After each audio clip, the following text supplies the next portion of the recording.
There is nothing worse than hearing your baby cry. And if you are the one that is trying to soothe them, it can be even more frustrating when they just will not stop crying. Crying is normal for babies. They do it to communicate when they have a need that must be met. But there are times when their cries may indicate that something is wrong. So it is important to learn how to soothe them so that you know when they just want comfort versus when they need something else. If you are new here, welcome. I am a mom of 4 children, and I have been studying child development and parenting for over 10 years. Let's get started with tip no. 1. The first thing you should try is ensuring that the baby is safe. If you feel like something in the room may be unsafe or dangerous for the baby, then remove the item or move the baby away from it. Sometimes we as parents can get very caught up in our emotions and the stress of the situation that we forget the baby is observing everything we do. So take some deep breaths, find the danger, fix it, and then comfort your baby. Now that you have ensured that your baby is safe, the next step is to figure out if there is a physical need that needs to be met. This means checking the baby's diaper. If the baby is very young, you may need to remove the outer layer of the diaper, but generally speaking, check the inside to see if the baby needs to be changed. Also, make sure the baby is not too hot or cold. If you live in a colder environment, then dress the baby appropriately. But remember, babies do not need to be bundled up like we used to think. A general rule of thumb is to dress them just like you would dress yourself for the weather outside. An extra layer for the baby since they cannot regulate temperature as well as adults, but no more than that. When it comes to being too hot, this is usually more common in babies that are in warmer environments either, because they live in a warm climate or the room the baby is in is too warm.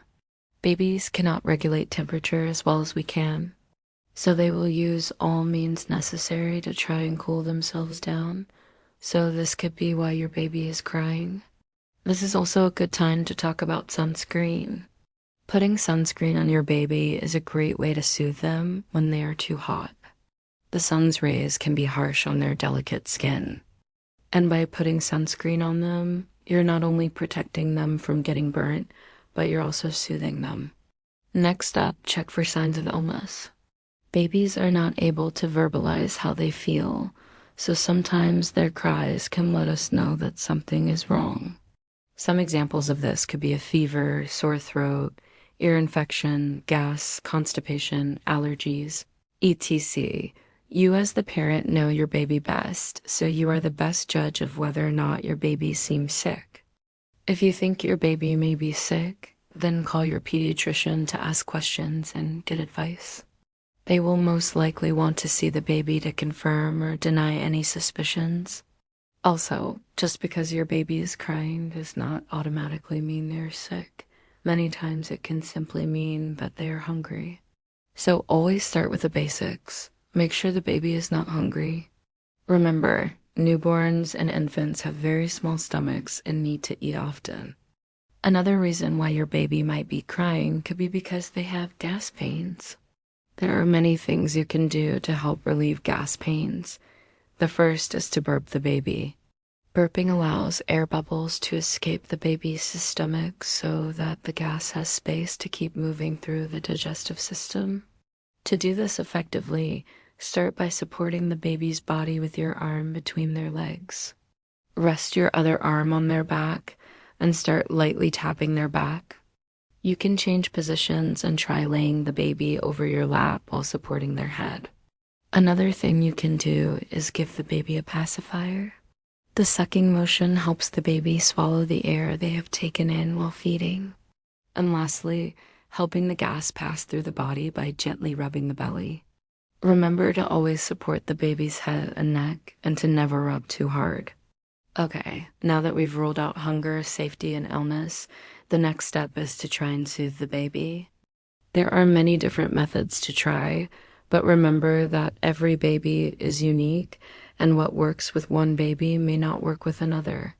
For example, one baby may enjoy being rocked, but another may prefer being walked around. If you have a carrier, that is a great tool to have when trying to soothe a crying baby.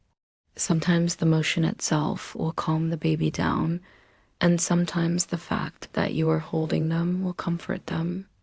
Other soothing methods include singing songs, talking, reading, dancing, playing white noise, offering a pacifier, cuddling, swaddling, giving a bottle of water or milk, or even taking the baby for a ride in the car. When choosing a method to try, think back to the last time you were able to soothe the baby. What did you do? Did you rock them? Did you sing to them? Did you walk around? Most likely you have already found something that works. So go back to that method whenever the baby cries. A really helpful thing to remember is that babies love routines. So by implementing the same soothing strategies every time they cry, you are teaching the baby that everything will be okay. They may not be able to express it, but this gives the baby a sense of security. Now, let's discuss the 5 S's. These are 5 strategies that are scientifically proven to calm a baby down. Swaddling is the first S. When done correctly, swaddling can be very comforting to the baby because it reminds them of when they were still in the womb. To do this, lay the baby on a flat surface. Take one corner of the blanket and fold it up to the middle, creating a straight edge along the baby's body. Lay the baby down on the blanket with their head above the fold. Bring one side of the blanket under the baby and over to the opposite side. Pull it tight and tuck it in. The second S is to ensure the baby's stomach is settled. We already discussed this earlier when talking about gas, but sometimes babies just need a little extra love in this area. Give the baby a little jiggle in your hands, then gently rub their back. Next is the position. There are many positions you can try, but always choose the one that makes you the most comfortable. Being bent over, cradling the baby against your chest is a great place to start. If that doesn't work, try laying the baby on their stomach, making sure their face is not covering anything dangerous. Or lay the baby on their side while supporting their head.